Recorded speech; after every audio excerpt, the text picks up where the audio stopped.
안녕하십니까. 저는 전남교육청 대입지원관 오종현입니다. 광주교육대학교 조정훈 입학사정관님 모셨습니다. 네. 안녕하세요. 저는 광주교육대학교에서 입학을 담당하고 있는 입학사정관 조정훈이라고 합니다. 네, 그 광주교육대학교만의 장점이나 자랑거리가 있을까요? 네, 저희 대학교의 이제 장점이라고 하면 지금 저희가 두 가지를 말씀드릴 수 있을 것 같은데요. 첫 번째는 이제 저희 학교 개교 100주년이 도래합니다. 그래서 저희 대학교는 진리를 탐구하고 정의롭게 행동하며 자랑스러운 스승의 길을 가는 격조 높은 초등교원 양성을 목표로 지난 99년간 지역을 대표하는 교원 양성대학으로서 지역 및 국가의 교육 발전을 위해 최선의 노력을 다해 왔습니다. 그래서 2023년 저희 개교 100주년 도래를 기념해서 광주교대의 역사적 의미를 되새기고 새로운 100년의 미래로 도약하기 위해 더욱 정진할 예정입니다. 그리고 또 한 가지는 저희 대학 같은 경우에는 미래 초등교육을 주도하는 초등교원 양성의 산실이라고 할 수가 있는데요. 에듀테크 소프트랩 및 미래교육센터 이 둘을 구축하고 또한 원활한 운영을 통해서 미래교육을 선도할 수 있는 교육 현장 맞춤형 생태계를 구축하였습니다. 이에 따라 주도적인 현장 교원의 역량 강화 그리고 미래교육 모델 확산, 현장 맞춤형 교육기술 확보, 온라인 및 원격 수업 지원 등 미래사회를 견인할 교육 혁신을 이루기 위한 기반을 제공하고자 하고 있습니다. 네, 2023학년도 대입전형별 주요 특징에 대해서 좀 안내해 주실 수 있을까요? 네. 저희 대학교 2023학년도 대입 전형별 특징 같은 경우에는 아시겠지만 저희 학교는 수시가 모두 학생부 종합 전형으로 이루어져 있고요. 각 전형별 특징을 간단하게만 말씀드리자면 저희 학교 이제 일반 전형인 교직 적성 우수자 전형 같은 경우에는 모집 인원이 작년 대비 20명 정도 축소가 됐습니다. 축소가 된 반면 선발 배수는 3배수에서 4배수로 증가를 하게 됐고요. 지역 인재인 광주 인재 전형과 전남 인재 전형은 각각 15명씩 증원을 해서 40명씩 모집을 할 예정입니다. 그리고 이제 기존에 있던 특별 전형들 같은 경우에는 전형별로 약간 조금 모호하던 지원 자격들을 조금 더 명확하게 명시를 하였고요. 여기서 장애인 대상자 전형 같은 경우에는 기존에는 저희가 장애 유형을 제한을 하고 있었는데 이 부분을 다 모두 없애고 그리고 제출 서류 같은 경우에도 조금 더 축소를 해서 지원에 부담이 없게 바꿨습니다. 그리고 농어촌 학생 전형 같은 경우에는 기존에 저희는 그 중학교 그리고 고등학교 이 교육과정과 본인 및 부모가 6년간 해당 지역에 거주 이런 지원 자격만 있었는데 여기서 지원 자격을 더 확대해서 본인만 초, 중고 12년간 전 교육과정 및 거주 사실만 확인되면 지원이 가능한 유형2까지 확대를 하였습니다. 2023학년도 대입전형 주요 변경 사항이 있었는데 혹시 그 2023학년도 대입전형 주요 변경 사항에 대해서 좀 간략하게 얘기해 주실 수 있을까요? 네. 저희 학교 이제 23학년도 대입 전형 주요 변경 사항 중에 두 가지인 이제 크게 두 가지에 관해서만 말씀을 드리고 싶습니다. 이제 첫 번째는 지역 인재가 확대되고 반면에 일반 전형이 축소됐습니다. 지역 인재 같은 경우에는 앞서 말씀드렸듯이 광주 인재 그리고 전남 인재 전형 학생들을 15명씩 더 증원해서 40명 모집을 하고요. 반면에 교육적성 우수자 전형은 기존에 100명 모집하던 거를 이제 84명으로 축소를 했습니다. 두 번째는 아무래도 이제 고교 학점제가 도입이 되다 보니까 저희 학교 같은 경우에는 서류 평가의 항목이나 세부 평가 내용을 이에 맞춰서 조금 변경을 하였습니다. 그래서 고교 학점제 도입에 따라서 평가 요소 및 평가 항목을 변경하였고요. 그리고 기존에 모호하던 평가 내용을 조금 더 명확하게 바꿨습니다.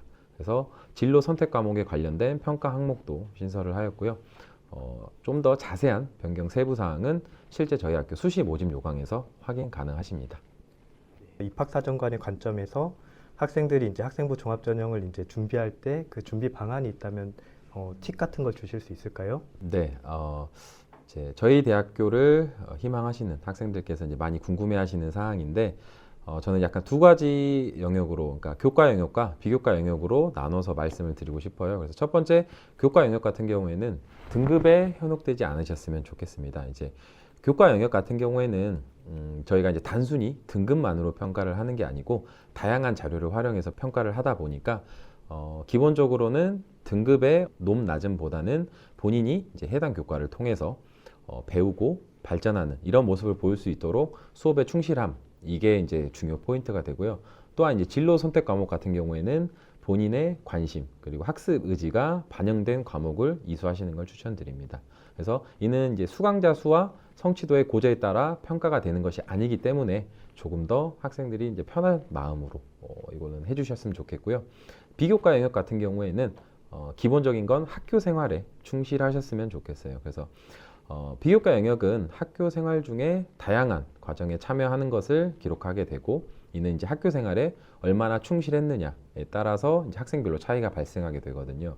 그래서 여러분처럼 교사를 희망하는 학생들이라면 교과 영역뿐만 아니라 비교과 영역 활동도 놓치지 마시고 본인의 역량 안에서 충실하게 참여를 하신다면 좋은 결과를 얻으실 수 있을 것 같습니다. 그리고 이거는 선생님들이 가장 궁금해하는 질문인데요. 세특 관련해서 이제 어떻게 평가하시는지 굉장히 궁금해하시는 것 같아요. 그래서 평가자로서 이제 교과별 세특에서 확인하고 싶은 내용은 어떤 건지, 보통 어떤 것들을 확인하시는지 한번 얘기해 주실 수 있을까요? 네, 선생님들도 이제 잘 아시겠지만 생활기록부는 지금 점점 기재 내용 자체가 축소가 돼서 저희가 확인할 수 있는 내용에는 제한점이 있습니다. 그렇기 때문에 이제 선생님께서 이제 이 교과 세특을 기록해 주실 때 가장 중점적으로 생각해 주셔야 될 게, 첫 번째는 질적인 내용을 조금 더 기재에 신경을 써주시길 부탁드리는데, 과목별 교과 수업 과정 같은 경우에는 많은 차시로 이루어지고 그 중에 이제 차시별 다양한 활동을 하겠지만 많은 활동을 한 그 결과 자체를 적어 주시기보다는 특정 차시에서 학생이 어떠한 교과 세부 능력을 확인할 수 있는지 어떤 특징적인 그런 것들을 좀 적어 주시는 게 아무래도 평가에는 더욱더 도움이 되고요. 또한 이거와 이제 더불어서 과정 중심의 기재를 조금 부탁드리고 싶은데요.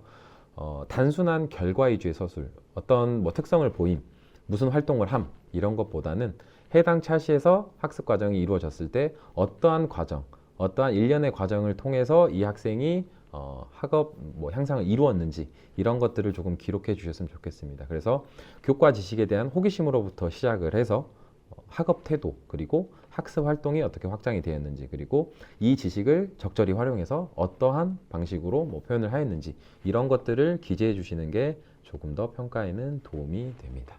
그래서 서류 기반 면접을 실시할 때 이제 학생들이 준비했으면 좋을 것들 좀 얘기해 주실 수 있을까요? 네. 제가 설명회나 면접, 모의 면접을 할 때도 학생들에게 항상 말씀드리는 건데 크게 두 가지입니다. 그래서 아무래도 저희는 제출 서류 기반인 면접이다 보니까 본인의 학교 생활 기록부는 정확히 알고 계셔야 되는데, 이때 명심하실 게 본인의 학교 생활 기록부는 키워드 중심으로 핵심 정리를 해주셔야 됩니다. 본인의 생활 기록부긴 하지만 3년의 과정들을 모두 다 세세하게 기억하기는 어렵거든요. 그렇기 때문에 각 영역별로 예상 질문이나 중요한 키워드를 선정하셔서 핵심 키워드 위주로 정리를 하시고, 예를 들어 질문에서, 실제 면접 질문에서 그 키워드가 나타났다면 자연스럽게 바로 답변을 할 수 있도록 준비를 하시는 게 중요하고요. 두 번째는 자신감과 그다음에 경험, 모의 면접 경험이겠죠. 이게 필수라고 볼 수 있는데요. 면접을 보러 오는 지원자들은 모두 다 긴장을 하고 떨거든요. 하지만 그럼에도 불구하고 긴장감을 가지시는 건 괜찮지만 그럼에도 떨지 마시고 끝까지 큰 목소리로 시선을 놓치지 마시고 자신감 있게 하시면은 아무래도 다른 학생들보다는 좋은 평가를 받으실 수 있고, 모의 면접 같은 경우에는 아무래도 학생들이 실제 본인이 생각을 해보는 것과 면접장에 가서 면접관들과 실제 면접이 이루어질 때는 그 긴장감이나 본인이 이제 말을 할 수 있는 어떤 능력 같은 게 달라지거든요. 그렇기 때문에 평소에 혹은 이제 조금 평소에 미리 준비가 안 되셨더라도 원서 접수가 끝나고 나면 선생님이나 친구들 혹은 부모님과 꼭 한번 모의 면접 준비를 해보시기 바랍니다. 네, 마지막으로 전남 지역 학생들한테 꼭 이것만은 얘기하고 싶다라는 거 한마디 해주시면 감사하겠습니다. 네, 저희 광주 교대에 지원해 주시는 학생들한테는 이제 항상 감사를 드리는데, 이제 하나만 좀 부탁드릴 게 있어요. 아무래도 저희 학교는 교원 양성 대학이고 특수 목적 대학이다 보니까 다른 것보다는 지원하는 학생들은 적어도 본인의 교육관에 대해서는 한 번씩 생각을 해보고 어느 정도 정립을 한 상태에서 지원을 해주시면 좋겠어요. 그래서 본인이 애초에 이제 지향하는 교육관 같은 거는 서류 평가에서 이제 저희가 볼 수 있는 학교 생활 기록부라든지 아니면 면접 평가의 답변 등에서 어느 정도 다 드러나게 되어 있거든요. 그래서 이를 위해서 평소에 이제 학교 생활이라든지 혹은 면접을 준비할 때라든지 이럴 때 본인의 교육관과 조금 연결시켜서 답변이나 혹은 어떤 예상 질문이 나올지 이런 것들을 고려하셔서 준비를 하신다면은 지금 학생의 모습보다는 보다 더 발전된 모습으로 서류 평가든 면접 평가든 임하셔서 아마 좋은 결과 이루실 수 있을 것 같습니다. 네. 네, 긴 시간 이렇게 시간 내주셔서 감사합니다. 그러면 여기까지 하고 마치도록 하겠습니다. 자, 안녕히 계세요.